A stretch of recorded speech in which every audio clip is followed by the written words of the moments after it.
All right, you guys, we've got a very nice special treat for you today. A great guest and a great friend of EP, Mr. Mike Mika. He heads up Other Ocean and he makes video games. And now, in his part-time, he's working on movies and TV shows, which is just incredible, man. Everybody, please welcome Mike Mika. Good to see you, my friend. Thank you. So, Mike, I want to talk about, there's a million different tangents that we can go on here, but let's get into Glitch Techs. This is a new animated series that has just launched on Netflix just over the weekend here, actually. The same weekend, you guys picked the same weekend that they launched Clone Wars, and you said this will be a good time to get an animated show out there. How has it, well, first of all, tell us what Glitch Techs is. Glitch Techs follows the exploits of two kids, Miko and Five, who get enlisted by a secret organization called the Glitch Techs that hunt down glitches from video games that have breached into the real world, and they have to capture them and bring it back. So it's kind of like Ghostbusters meets Scott Pilgrim and Men in Black. That is awesome. It does have a Men in Black kind of vibe to it. Are you friends with what's the creator's name? Dan Milano?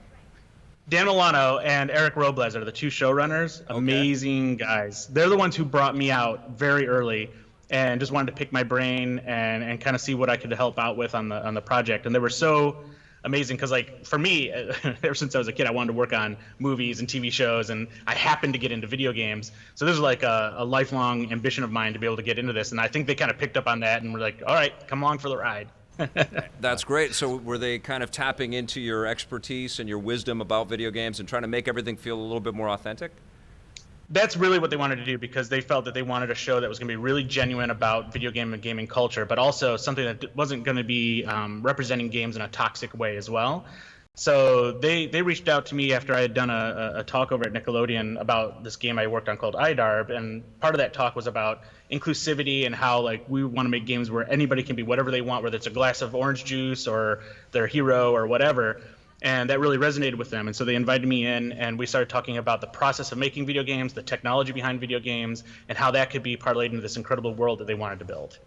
What are you noticing with the way that Hollywood treats video games? Because you're also, can I mention that you've helped out on Free Guy a little bit?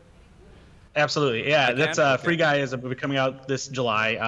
It's a Ryan Reynolds movie about he plays a banker who suddenly realizes that he's just an NPC in a video game. And so it's like very, very similar thing going on across Hollywood now, where video games are now part of lifestyle, and they're starting to make more and more movies about video games, but they don't want to just create like the Tomb Raider movie or whatever. They want to actually show how video games are part of lifestyle, and also like how people kind of visualize games in the game worlds and all that stuff. So I'm kind of like, I've kind of become the de facto guy that's like the Jurassic Park paleontologist that would consult on Jurassic Park about dinosaurs. Right on. Now I'm starting to become the guy who's just consulting about video games and how they work. Because by the time I get scripts and stuff, it's usually like the very the classic kind of like misinterpretation of what video games are. Like if they put a sound into a TV show or movie, it's always that Pac-Man sound you've heard for the last 20 years, stuff like that. So my job is to go in there and be like, no, let's not use that anymore. And people don't use joysticks anymore, and explain what all the technology terms are and everything like that. That is great, man. Did this start with, you worked on a documentary a few years ago about the cartridges buried in the desert. Ernie Klein is a friend of yours as well, the guy that wrote Ready Player One. Did it start around that time that you were starting to get tapped for this stuff? It did, and that actually really helped, because Zach Penn, who was the host and narrator and director of that movie, Atari Game Over, he went on to work on several other things, and he would always throw my name into the mix for stuff, and that led to all these weird opportunities all over the place. There's some things I can't announce yet, but like even more weird stuff coming up that's like, I can't believe I get the opportunity to do all this. That is awesome. So have you actually gone into the writers' rooms with Glitch Techs and sort of poured over the scripts and told people they're wrong? Have you had to do that a little bit? I have, and that was again, like Dan Milano, who's heading up a lot of the writing for the show. He would just reach out and be like, okay, here's where we are, here's what we want to do, and they would fly me down to Burbank, and we would have our big writing room meetings. We would talk about like basically we would start with, let's talk about the episodes and the concepts per episode. Let's talk about what technology and what kind of gaming lingo and all sorts of stuff would apply to that episode. And they're really talented writers would go off and work on the episode, and they would send scripts back to me, and they'd let me redline everything. And I could make suggestions. I could do all stuff. It was really kind of them, actually, because I'm sitting there going like, these guys are so much better than I am at writing. But like they threw it all at me and just got my opinions on things, and that bled over into all kinds of stuff that like was really more of a benefit, I think, for me and their kindness to me than anything. But at the same time, I was able to contribute a lot because of it. That is awesome. Mike, why do you think it took so long for the industry to really embrace video games and animation and cartoons and media? All I could really think of was Reboot before this that really embraced gaming. I think it really took a while for producers who were like institutional producers in Hollywood to age out.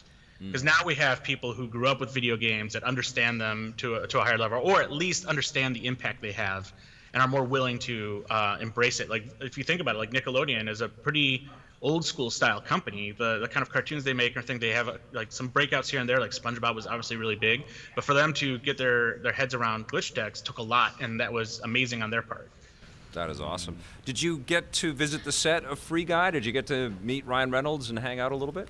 I did not. I did, however, provide plenty of props for the set. Like at one point, we were sending stuff out of our studio out to Boston because that's where they're filming it, and it's just like the schedule was just crazy to be out there in Boston, and I'm on the opposite coast. But you'll see stuff in the movie that's actually from our office, dressing the sets. Are you going to put that stuff on eBay, or what's the plan? Mike is one of the biggest game memorabilia collectors in the world. I don't know if everybody knows what Mike. I mean, he runs a game studio. We're going to talk about the Samurai Shodown collection, but this is the man. You probably saw news about this, who programmed Donkey Kong so that Princess Peach saves Mario. Or is it Pauline saving Mario? Yeah, Pauline. Pauline saving Mario because his daughter wanted to play the girl. And so he made that as a special gift. And you also proposed to your wife in a video game too, didn't you? I did. I hit a proposal in a puzzle game for Game Boy Color, Clax, and because she would always tell me that she didn't like any of the games I made unless they were puzzle games. She's like, make a puzzle game and I'll play it. So I'm like, all right, this is the one. So I put the proposal in there, and then she'd never touched it for 4 years. So finally, Tips Chicks magazine had to put a code and just put her name above, going, this code is for you. And I had to leave that open for her with the game out. So oh my God, that's amazing. That's awesome. That's so cool. That's so cool, brother. Okay. Well, everybody watch Glitch Text. It's on Netflix right now. Don't watch it now. You're watching EP Live right now. After EP Live, watch Glitch Text. But definitely pay attention to what Mike is working on. But let's talk about a game that I know you have lots going on at Other Ocean. You're always cranking on stuff. But you can tell us a little bit about Samurai Shodown Collection. I was just at SNK before Christmas and sat down with the creator of Samurai Shodown. I had an incredible conversation, incredible time. It's one of my favorite fighting franchises of all time. What's it like to build this collection?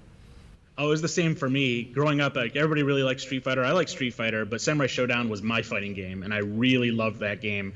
And so when we started working with SNK, we had shipped a game called SNK 40th Anniversary Collection just recently. Yep. The talk kind of went to, what would you guys do? If you could do anything with our franchise, which one would you do? And immediately it was like Samurai Shodown. We got to do Samurai Shodown. And what we do is we don't just put a collection of the games that exist out there and put it all together. What we try to do is go and find materials, background information, design documentation. We try to do, like, now we're doing stuff like documentaries, including all stuff in basically a love letter to all these games. So we collected so much stuff. We went around the world finding all these materials, and along the way we found some really incredible things that we haven't announced yet, but these really incredible things that you can only get in this collection that nobody knows exists.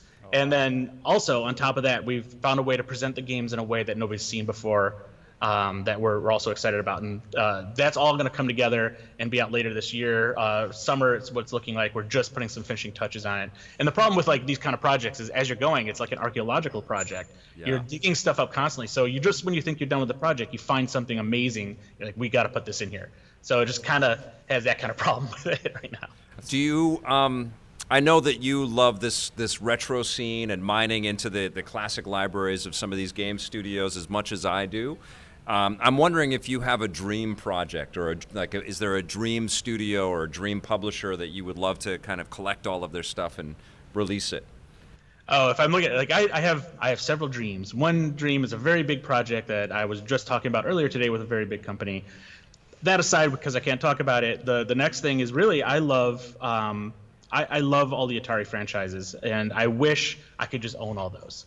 Yeah. because I would love to go after those and recreate, make new versions of those games.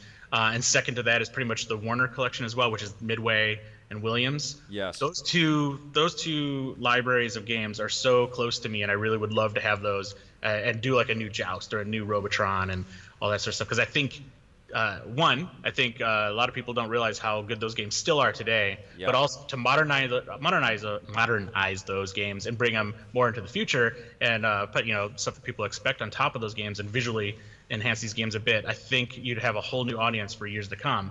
And it's just a matter of getting those just out there and getting people to believe in that vision. Awesome.